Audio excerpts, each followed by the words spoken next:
నీలిమ మాత్రం నా భర్తే నాకు కావాలి, ఎన్ని కష్టాలు వచ్చినా ఎన్ని ఇబ్బందులు వచ్చినా నా భర్తను వదులుకునే ప్రసక్తే లేదని పోలీసులు వ్యవహరిస్తున్న తీరుపై అనేక అనుమానాలు వ్యక్తమవుతున్నాయని నీలిమ మీడియా మిత్రులకు తెలియజేశారు. మా భర్త పేరు రూబేన్, పందల రూబేన్.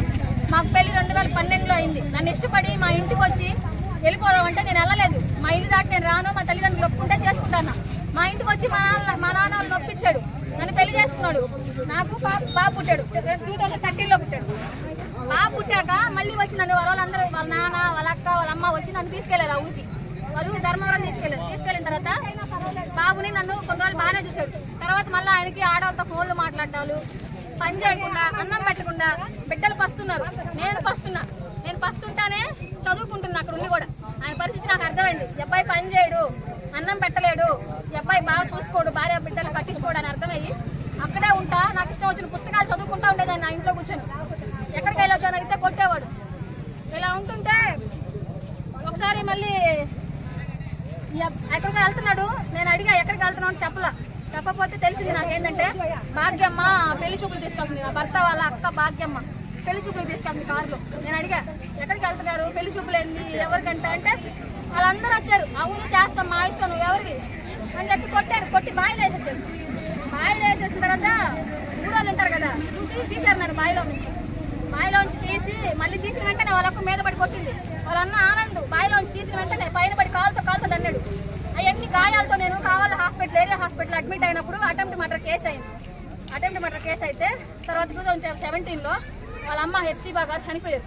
హెప్సిబా వాళ్ళ అమ్మ పేరు, ఆమె చనిపోయిందని తెలిసి ఆ ఇంటికి వెళ్ళాం. మళ్ళీ మా అత్త కదా చనిపోయింది కదా, వెళ్ళాలి కదా నేను, నా బిడ్డను తీసుకొని ఇంటికి వెళ్తే అప్పుడు నాతో కేసులన్నీ రాజీ చేయించుకున్నారు. ఏ కేసులు, నన్ను బాయిలో వేసినవి, అటెంప్ట్ మర్డర్ కేసులు, అవన్నీ రాజీ చేయించుకొని, అమ్మ నిన్ను బాగా చూసుకుంటావమ్మా, నువ్వు ఇంకెప్పుడు నీకు ఎలాంటి లోటు లేదు, అన్నం పెట్టి మేమే బాగా చూసుకుంటామని చెప్పారు. వాళ్ళ మాటలిని అక్కడ ఉన్నా నేను. మళ్ళీ అక్కడ ఉండి కేసు రాజీ చేసుకోవడానికి వెళ్ళా కోర్టుకి. మా లాయర్ని వచ్చి నాకు ఉండలేదు, నా తల్లిదండ్రులు వచ్చి నాకు వెయిట్ చేయలేదు, నన్ను మోసం చేసి కేసు రాజీ చేయించుకున్నారు. కేసు రాజీ అయింది. అటెంప్ట్ మర్డర్ కేసులో ఆనంద్, జాను, ఎర్రయ్య, రూబేను, వీళ్ళ అన్నలు అక్కలు అందరూ ఉన్నారు. వాళ్ళందరూ కలిసి నన్ను చంపాలనుకున్నారు. ఆ కేసు మొత్తం నేను రాజీ చేసుకున్నా. నా కేసు వల్ల ఏం వల్ల నా భర్త నాకుంటే చాలు అనుకున్నా. ఎన్నున్నా నన్ను నా భర్త కోసం ఎదురు చూస్తా ఉన్నా. నేను నా బిడ్డల్ని పోషించుకుంటున్నా జాబ్ చేసుకొని. నాకు ₹1 ఇవ్వాలా, నాకు ఇవ్వైనా పర్వాలేదు, న్యాయం కోసం వచ్చా. నా భర్త నాకు కావాలని నేను తిరుగుతూనే ఉన్నా. సరే ఆ రోజు కేసు రాజీ చేసుకున్నా, బాగానే ఉన్నా. ఆయన ఏం చేశాడు, మళ్ళీ ప్రెగ్నెంట్ అని తెలిసింది. ఎన్నో నెల, 1.5 నెల అప్పుడే స్టార్టింగ్.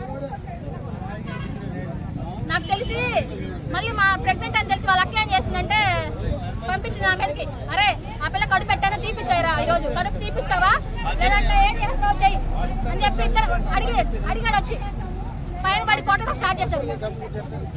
ఏం తప్పు చేయకుండా ఎందుకు ఇంకా మేము అక్కడ పాప కడుపులో ఉన్నప్పుడు బ్లీడింగ్ అయ్యేటట్టు కొట్టారండి.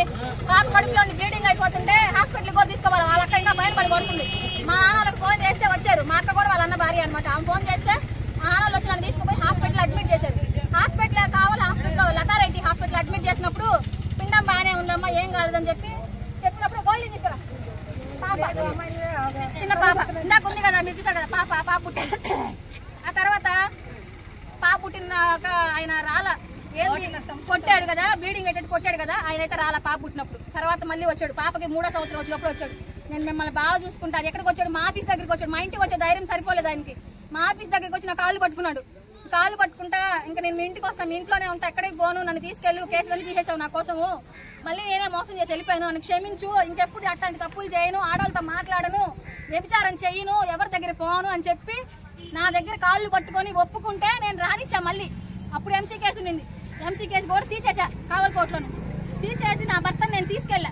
నువ్వేం జాబ్ చేయొద్దు, హ్యాపీగా ఉండు, నేను జాబ్ చేసి చాక్కుంటా నిన్నని చెప్పా. మా ఆయనకి నేను చాక్కున్నా. మా ఆయన నేను 2 సంవత్సరాలు మా ఆయనకి అన్నం పెట్టి పని చేయకుండా నేను చాక్కున్నా. టీబీ వచ్చింది, మధ్యలో టీబీ వచ్చింది. ఎక్కడికో వెళ్ళాడు, తిరిగి టీబీ తెచ్చుకున్నాడు. టీబీ వచ్చినప్పుడు కూడా చూపించాము, బాగా అయిందా నేను అన్ని పెట్టి మళ్ళీ అది మంచాల పడిపోయిన ఆయన మళ్ళీ లేపా. మళ్ళీ బాగున్నప్పుడు వీళ్ళందరూ మళ్ళీ మా ఇంటికి వచ్చారు. అక్కలు వచ్చారు, అది అక్కడ నన్ను కొట్టారు ఆడవాళ్ళు. ఆ ఆడవాళ్ళు మొత్తం మా ఇంటికి వచ్చారు. మా ఇంటికి వచ్చి మా ఆయనకి ఏం చెప్పారంటే, అరే నీతో పాటు వాళ్ళందరూ హైదరాబాద్లో జాబ్ చేసుకుంటే పిల్లలు సంపాదిస్తుంటే ఇంట్లో కూర్చొని తింటున్నావు, నిన్న ఆడంగులో అంటున్నారా, హైదరాబాద్ పోనారా, నా కొడుకులు కూడా పంపిస్తా అన్న, నా కొడుకులు కూడా వస్తున్నారా అని చెప్పి వాళ్ళ అక్క వాళ్ళ కొడుకులతో పాటు నా భర్తను కూడా హైదరాబాద్ పంపించింది. ఎప్పుడు లాస్ట్ ఇయర్ పంపించింది, లాస్ట్ ఇయర్ కాదు అవతల సంవత్సరం పంపించింది. పంపించినప్పుడు నా భర్త నేను బతుకున్నాడు, వద్దు మనం ఇంతకాలం చాలాసార్లు విడిపోయి కలిసాం, మళ్ళీ నువ్వు పోవద్దని కాళ్ళు పట్టుకొని ఏడ్చానండి. నేను హైదరాబాద్ నుంచి వస్తా ఉన్నాడు, కాళ్ళు పట్టుకొని ఏడ్చా, హైదరాబాద్ వద్దు నాకు ఇక్కడ జాబ్ ఉంది, నేను నిన్ను చూసుకుంటున్నా కదా, నీకు కావాలంటే ఇక్కడ ఏదైనా పని చేసుకో, హైదరాబాద్ మాత్రం వద్దండి అని చెప్పి నేను బద్దిలాడు కాళ్ళు పట్టుకొని ఏడిస్తే నా మాట వినకుండా హైదరాబాద్ వెళ్ళిపోయాడు, నన్ను కొట్టి నెట్టేసి హైదరాబాద్ వెళ్ళాడు. సరే వెళ్ళిన తర్వాత రోజు ఫోన్ చేస్తున్నాడు, నా భర్త ఫోన్ చేస్తున్నాడు కదా చాలే అనుకున్నా, రోజు వీడియో కాల్ చేస్తున్నాడు, పిల్లలతో మాట్లాడుతున్నాడు. ఉన్నట్టుండి ఫోన్ చేయడం మానేశాడు, రావడం మానేశాడు, మానేస్తే నేను అనుకున్నా ఇంకా ఏందో జరుగుతుందని మళ్ళీ ఎంక్వైరీ స్టార్ట్ చేశా. నా భయం నాది, మళ్ళీ నా భర్త ఫోన్ చేయట్లేదు, మళ్ళీ రావట్లేదు అని నా భయంతో నేను ఎంక్వైరీ స్టార్ట్ చేస్తే గట్టుపల్లిలో పెళ్లి చూపులు కావడం తెలిసింది. గట్టుపల్లికి నేను వెళ్తే అక్కడున్న వాళ్ళందరూ చెప్పారు ఎట్టగట్ట జరగనియండి ఈ పెళ్లి అని. వాళ్ళ అమ్మాయి తరపు వాళ్ళు అడుగుతున్నారు, ఎట్టమ్మా నేను ముందే వచ్చాను కదా పెళ్లి అబ్బాయికి, 2 బిడ్డలు నాకంటే అప్పుడు ఒప్పుకొని ఆ పెళ్లి క్యాన్సిల్ చేసుకున్నారు. నేను వెళ్ళి ఆ టైంలో ఆ దగ్గరుండి పెళ్లి క్యాన్సిల్ చేయించాను. ఆ పెళ్లి కూడా క్యాన్సిల్ తిరిగి నేను ఉద్యోగం చేసుకుంటా, నా కష్టపడి నా రక్తం అంతా నేను అసలు ఉద్యోగం చేసుకుంటా, ఎండ వాన వెనక నా బిడ్డలను చాక్కుంటా, కడుపుతూ ఉంటా, పిల్లల్ని చాక్కుంటా, ఉద్యోగం 2 బిడ్డలు కానీ నాకు 1 రూపాయి నా భర్త పెట్టకపోయినా నా భర్తని బాగా చూసుకున్నాను. అట్లా నా భర్త మళ్ళా వచ్చాడు, మళ్ళీ మనం బాగున్నాము, కావల్లో ఇల్లు తీసుకున్నాము, కావల్లో ఉంటున్నాము. ఇప్పుడు మేము కావల్లో ఉంటున్నాం. రీసెంట్గా కావల్లో ఉంటుంటే మళ్ళీ హైదరాబాద్ పోయేస్తా ఉన్నాడు. హైదరాబాద్ పోయేస్తా ఉంటే 6 నెలల నుంచి రాలా, మళ్ళీ లాస్ట్ మంత్ వచ్చాడు. ఎప్పుడు మనం ఇందా ఫోటో పెట్టదండి, ఆడ కొండల దగ్గర ఫోటోలు తీసుకున్నాం మేము. ఎక్కడంటే విజయవాడకి వచ్చాడు.